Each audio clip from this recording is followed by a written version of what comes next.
Assalamualaikum warahmatullahi wabarakatuh. Perkenalkan, saya Manda Aulia. Di sini saya dan rekan saya akan menjelaskan mengenai pendidikan karakter berbasis kearifan lokal. Nah, pendidikan karakter di sini adalah pendidikan yang mengajarkan seseorang itu untuk memiliki sikap yang dan juga perilaku yang baik dalam kehidupan sehari-hari. Kemudian, kearifan lokal di sini merupakan nilai dan budaya yang diwariskan dari turun-temurun seperti sopan santun, gotong royong, dan juga saling menghormati. Kemudian di era digital saat ini banyak pengaruh positif dan juga negatif dari perkembangan teknologi. Nah, karena itu pendidikan karakter ini sangat begitu penting agar generasi muda itu tetap memiliki moral dan juga etika.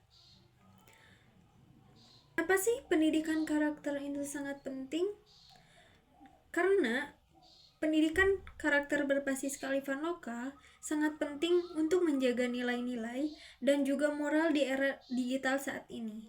Dengan menggabungkan nilai-nilai tersebut, perkembangan teknologi itu bisa membentuk generasi muda yang tidak hanya cerdas secara akademik, tetapi juga berakhlak yang baik.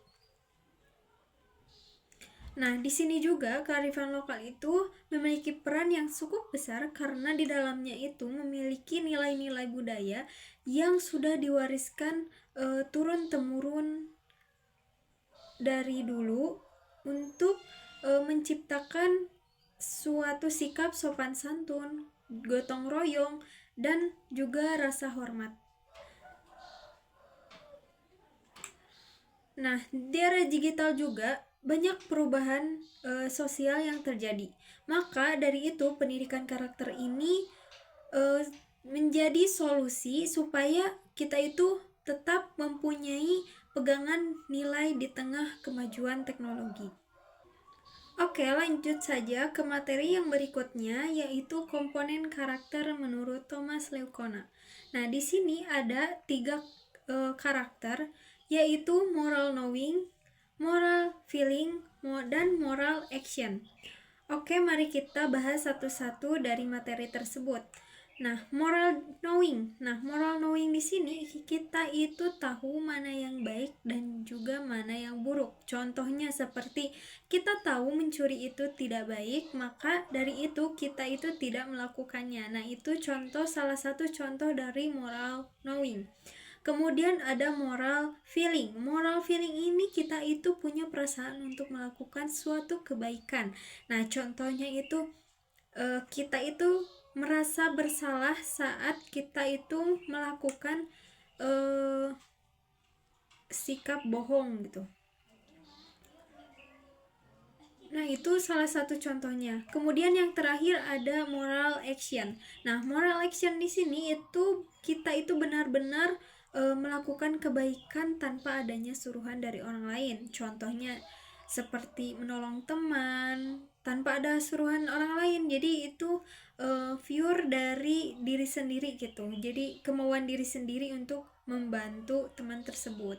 Kemudian tidak menyontek saat ujian. Nah, itu kedua contoh dari moral action. Nah, selanjutnya materi yang berikutnya yaitu urgensi pendidikan karakter. Nah, urgensi pendidikan karakter ini ada 10.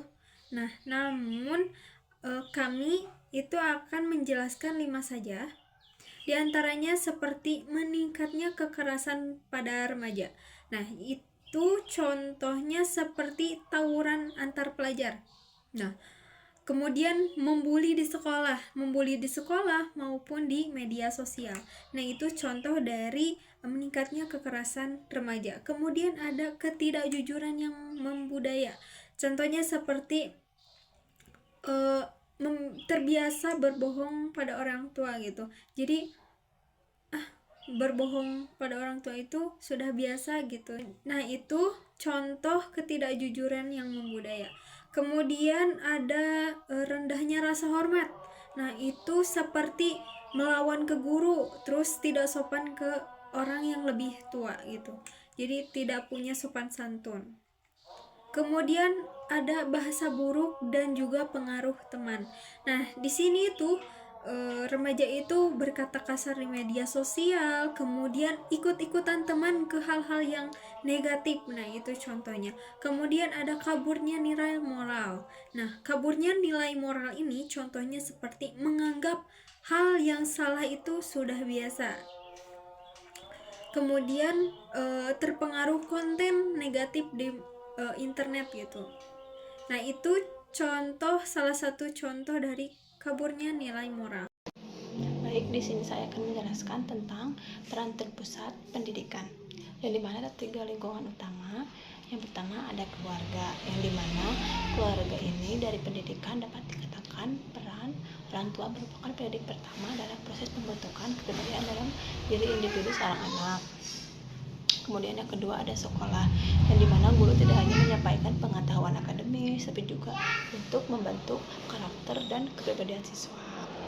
Lalu kemudian yang ketiga ada masyarakat, yang dimana merupakan persamaan atau memiliki kesatuan ya dalam kesadaran dalam bertindak bersama gitu ya, seperti ibarat itu seperti sapu lidi, yang dimana satu sapu lidi itu tidak bisa kokoh gitu ya.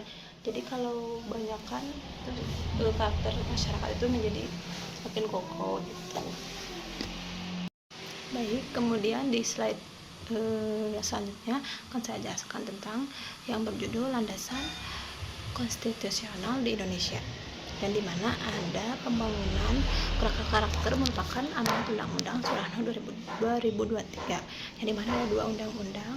Yang pertama ada Undang-Undang Nomor 17 Tahun 2007 tentang Rencana Pembangunan Jangka Panjang Nasional atau yang disebut RJPN, yang dimana ada 2005-2025 yang menargetkan terwujudnya masyarakat berakhlak mulia dan beretika berdasarkan Pancasila, yang mengatur arah pembangunan dalam jangka panjang, yaitu seperti pendidikan, ekonomi, kesehatan, dan lingkungan ya. Yang kedua ada Undang-Undang Nomor 20 Tahun 2003 Sisdiknas, yang dimana menyatakan pendidikan bertujuan mengembangkan potensi peserta didik agar menjadi manusia yang beriman, berakhlak mulia, sehat, berilmu, kreatif, mandiri, dan bertanggung jawab. Contohnya itu seperti yang mengatur sistem pendidikan nasional di Indonesia, termasuk tujuan, penyelenggaraan, dan hak serta kewajiban dalam pendidikan. Selanjutnya saya akan menjelaskan tentang kearifan lokal menurut Local Wisdom. Dalam pendataan ini mencakup beberapa konsep, yaitu yang pertama, kearifan lokal adalah hasil dari pengalaman panjang yang berfungsi sebagai panduan perilaku individu dalam kebudayaan. Contohnya itu seperti mengaitkan dalam kehidupan gotong royong, adat istiadat, dan juga tradisi. Kemudian yang kedua ada kearifan lokal berhubungan erat dengan lingkungan masyarakat. Contohnya itu seperti membantu masyarakat menjadi lebih menjaga kelestarian dengan hidup lebih tertib dan menyesuaikan diri dengan lingkungan. Kemudian yang ketiga ada kearifan lokal itu bersifat dinamis, fleksibel, terbuka, dan selalu beradaptasi dengan zaman. Contohnya seperti dinamis itu mengalami perubahan seiringnya waktu, fleksibel yang dapat menyesuaikan dengan situasi kondisinya, terbuka itu kearifan ini tidak menolak perubahan atau pengaruh dari luar selama tidak merusak nilai utamanya. Kemudian ada beradaptasi zaman, yang dimana kearifan lokal ini terus berkembang dengan agar tetap relevan di tengah kehidupan modern saat ini. Lalu kemudian di slide ini saya akan menjelaskan tentang implementasi pendidikan karakter berbasis kearifan lokal. Yang pertama ada nilai kejujuran, yang dimana siswa ini diajarkan atau dibiasakan berkata jujur atau mencontohkan agar tidak mencetak saat ulangan gitu ya. Yang kedua ada toleransi, yang dimana seperti mengajarkan kepada siswa agar dapat saling menghargai perbedaan antar ras, agama, suku, dan budaya. Yang ketiga ada kerjasama, yang dimana melatih siswa agar belajar untuk kerja kelompok, yang dimana pekerjaan itu cepat mudah selesai gitu ya. Yang keempat ada sikap peduli, yang dimana saling membantu jika ada teman atau orang lain yang sedang merasa kesulitan gitu ya. Yang kelima ada sikap arif dalam bijaksana dalam proses pembelajaran ini. yang dimana siswa ini diajarkan untuk berpikir dahulu gitu ya sebelum mengambil keputusan, seperti menyelesaikan masalah dengan musyawarah dengan secara baik-baik gitu ya, dengan sama teman maupun sama keluarga gitu ya. Baik, saya akan menjelaskan tentang kesimpulan. Kesimpulan adalah masyarakat sebagai lingkungan sosial pendidik yang lebih luas turut berperan dalam terselenggaraannya proses pendidikan karakter. Oleh karena itu, setiap individu sebagai anggota dari masyarakat siapapun mereka tidak hanya menjadi objek tetapi juga menjadi subjek yang bertanggung jawab dalam menciptakan suasana yang nyaman dan mendukung tumbuhnya kembangnya atmosfer positif dalam membangun karakter. Masyarakat memiliki modal berupa kearifan-kearifan lokal yang ada di tengah-tengah mereka yang syarat dengan nilai-nilai atau karakternya.